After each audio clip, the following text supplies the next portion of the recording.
Hello everyone, and welcome back to the Taste Escape, where we are making borscht. So let's drop the beat. But shitty jokes aside, I really enjoyed this recipe more than I expected to. Mainly because of how the beefy flavor of the stew plays with the weird, earthy, and beety flavor of the beets. So let's get started. First, you need to prepare your veggies to be roasted, which starts with washing them thoroughly because I don't normally peel my root vegetables. Or peel them anyways, that's your call to make, but more work for you.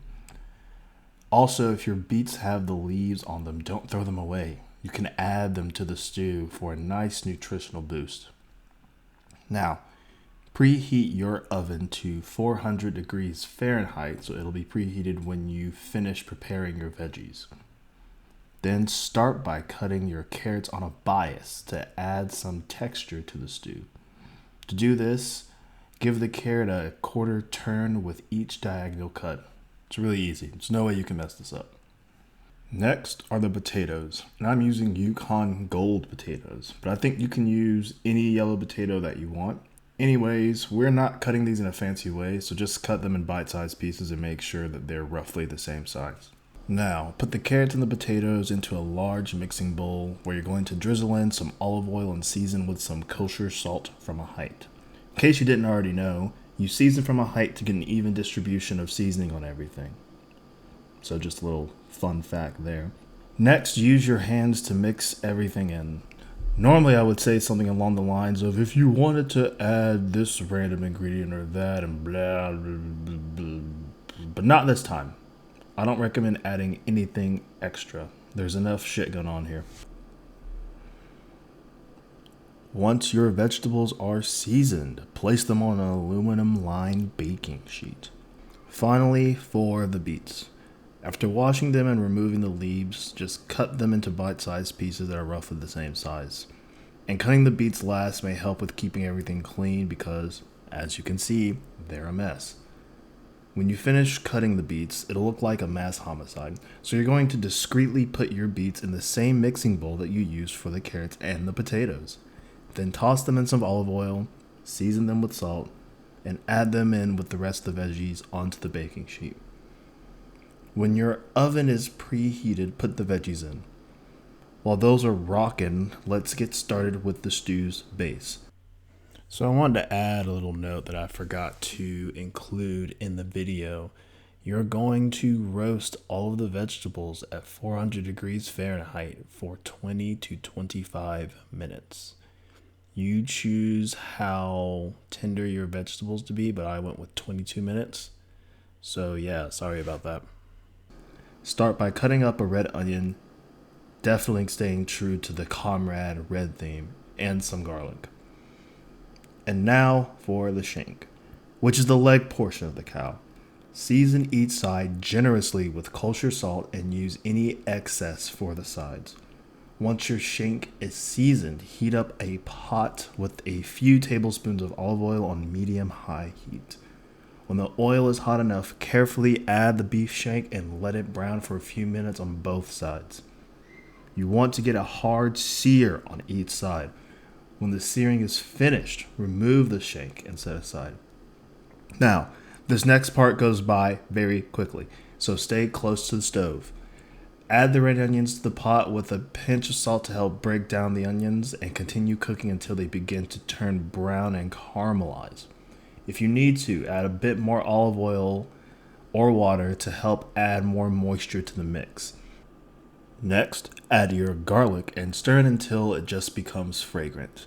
Then add the ground clove and tomato paste and stir it until the tomato paste begins to caramelize, which is when it turns a much darker color and starts sticking to the bottom of the pot. Now add the red wine and bay leaves.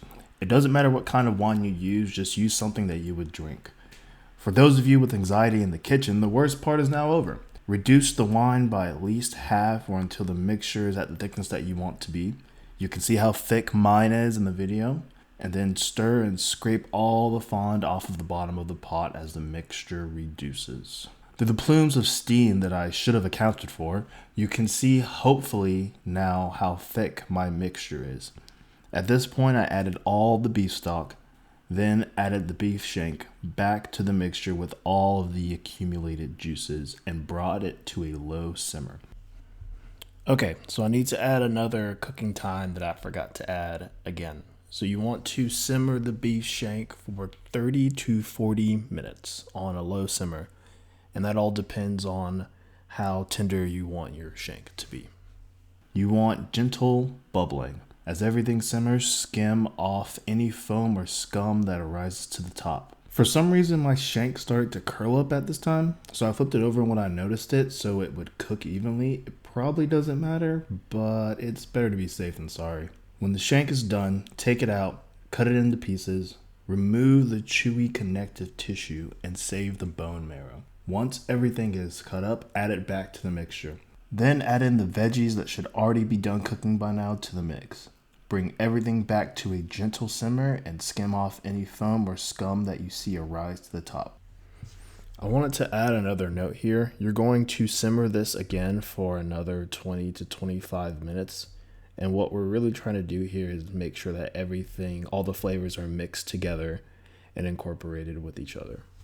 At this point, you can start tasting and adjusting for seasoning with salt, pepper, and red wine vinegar as it simmers. Be cautious with using too much salt though. Honestly, I don't think you would need much salt at this point since everything was seasoned throughout the recipe, but it's up to you. Once everything is seasoned to your liking, you can add the optional beet greens into the mix. To prepare the greens, you want to wash them thoroughly by putting them into a large bowl of water and letting the dirt and sand sink to the bottom. After this, some people just take the leaves and chop them up, but I like to remove the actual leafy parts from the main vein of the leaf and then slice them into thin strips, like you would with kale. Now you can serve this beautiful beet red stew in also a red bowl and garnish with a dollop of sour cream and some dill. Those aren't optional, by the way. You have to garnish it with that. The taste of this is actually very interesting. I've never had borscht before, so I didn't know what to expect. You have the complex beef flavor from the shank mixed in with the sweet earthiness of the beets, and a background riff of the ground cloves, and that extra kick of seasoning with the red vinegar definitely brightens up the flavor, in contrast to the fattiness from the beef.